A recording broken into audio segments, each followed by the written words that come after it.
Today we're going to give you a firing demonstration on the Model 1857 gun howitzer. This is an original field piece. This gun was cast in the year of our Lord, 1863.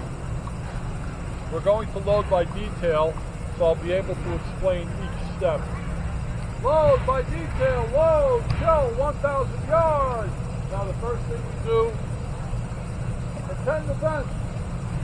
My number 3 man puts a brush down the vent to make sure there are no obstructions, because that's where we put our fuse, which will fire the gun.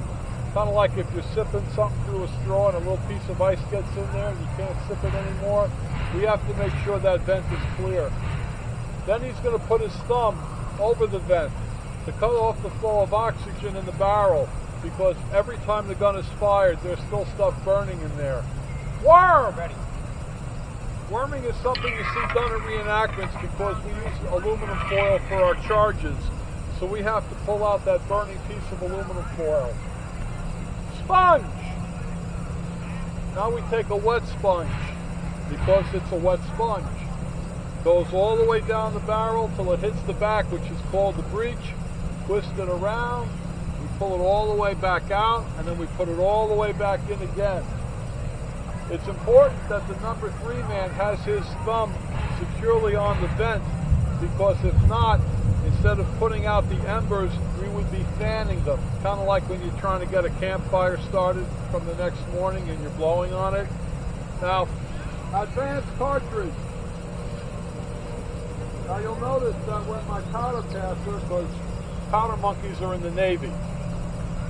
They were the little kids that would scramble up and down the ropes from the bottom of the ship to bring the ammunition up. He will have his back to the enemy when he's loading, because the finest sharpshooters in the world are American sharpshooters. Unfortunately, some of them live below the Mason-Dixon line, and they would like to shoot that round out of his hand and blow everybody up. Ram. I'm getting ahead of myself.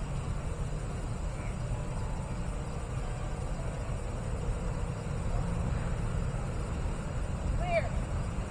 Ready.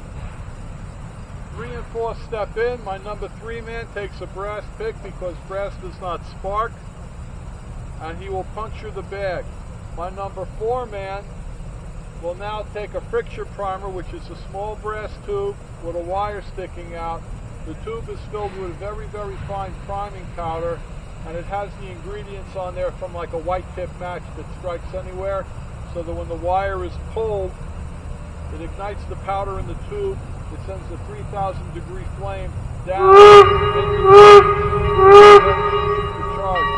When I say prepare, I advise you to cover your ears because it tends to be loud. Sid, prepare!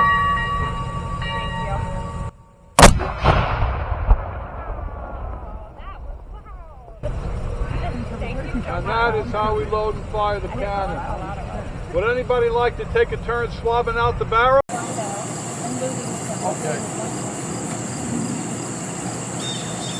No. You guys want to take a hand at swabbing out the barrel, see what it feels like? Original field piece. How often do you get to work on an original Civil War cannon?